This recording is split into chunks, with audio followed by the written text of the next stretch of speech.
Alright, I've used both of these phones for over a month. I mean, that for 2 months, this one 1 month. But you guys get the point. Which one should you buy? So as you can see, this is the S21 Ultra. And this is the 12 Pro Max. As you can see, these are not fake devices. Do they sound fake? Huh? Do they sound fake? So back off, haters.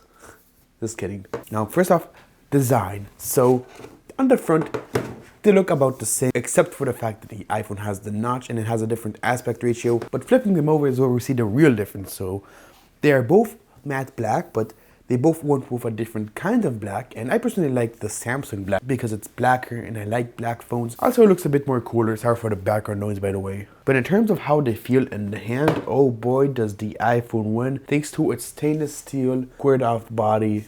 I really like how the iPhone feels in the hand. I mean, it feels way better than the glossy stainless steel Samsung put on their phone. I mean, the Samsung basically feels like a toy compared to the iPhone. Now, what about display? How are the displays? Well, they're both about the same, but I gotta give props to Apple thanks to their True Tone display. I don't know why other companies don't do this. Like, it's a genius thing. Like, but I'm gonna turn it off just so I can compare a bit better. So True Tone. Now the display is bluer. Without True Tone, I would give the winner to Samsung, but we're forgetting that the Samsung has 120 Hz and the iPhone does not. So that's the only thing I miss when I switch to the iPhone is the 120 Hz. But the iPhone is so smooth with all its animations and stuff, you kind of forget about that. Now, which one is faster? Well, the Samsung feels faster thanks to the fact that we can change the animation speeds, while on the iPhone we can't. Well, we can disable some animations on the iPhone, but then it looks kind of sad. But overall, these phones are the exact same speed, just Android feels faster thanks to the animations. Allow me to demonstrate. So as you can see, they loaded up Discord at the exact same time. The App Store always takes time to load, so that's not really a fair comparison. So as you can see, it's both around the same.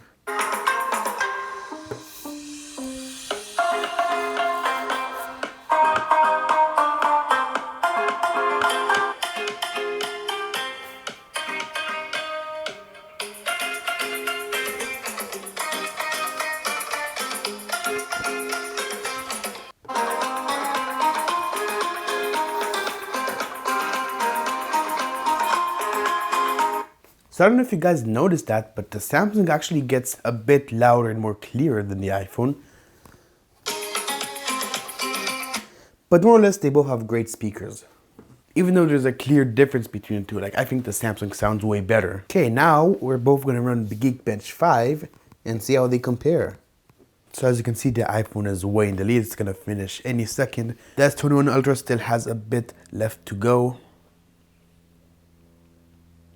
And there we go, this is our iPhone score, so not bad at all.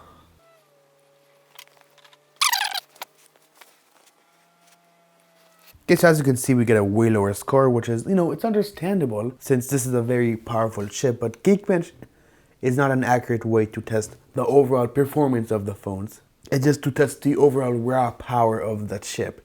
Alright, so I guess next up are the cameras. So the S21 Ultra has some pretty crazy cameras, 100 megapixels, 8K, all that stuff. We're not gonna even acknowledge that because it's just stuff I don't use. So I'm gonna be taking both pictures and video with as similar specs to each other as possible. So 12 megapixels, 4K 60 to make this as fair as possible. Because yeah, 8K is cool and all, but it's just not really video that I can really use,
Okay, also, which phone unlocks better? I'm gonna give props to the face unlock because it's very secure, very reliable, and there never once was a time where I'm like, oh man, I wish I had a fingerprint sensor.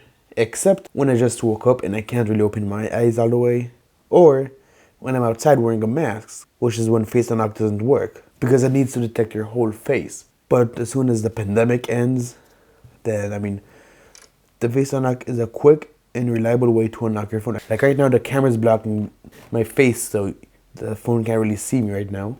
But with Samsung, I mean, they have the in-display fingerprint sensor, and it's a really good one as well. I don't know why, but it never detects my face properly, like every single Samsung I ever had. At least they have the fingerprint unlock, so when you're wearing a mask, you can still unlock your phone. But as soon as Apple gets Touch ID, I mean, it's gonna be the ultimate phone when it comes to securing it with like face unlock, fingerprint unlock. Like the iPhone's gonna be the king in that department as soon as it gets Touch ID. Because even though face unlock is so reliable and I have no problems unlocking my phone with it every time, it's still good to have a bit of variety. So yeah, that is pretty much it. So if you're asking which phone is the winner, I can't really give that answer because I both love these phones for completely different reasons. It depends whether you prefer Android or iOS, and that's just not a decision that I can make for you. But something that might help is the fact that iOS is easy to use, easy to learn. There's no headaches except for a few glitches here and there and stuff like that. You know, classic iOS bugs. You know, even though right now the iOS version is pretty clean, like I don't know, sometimes stuff happens. But if you want customization and launchers and animation speeds and more things that you can do, like options and stuff like that, then the Samsung is the way to go. But if you just want a premium smartphone without having to customize it and everything, then I guess the iPhone. I don't know, I mean, it's kind of a hard question to answer, but I hope this video helped you in some way. If you have any questions, leave in the comments, and I'll be sure to answer you. If I know the answer, of course. Because I'm going to be keeping these phones for a good while, so thanks for watching, and I'll see you in the next video. Peace.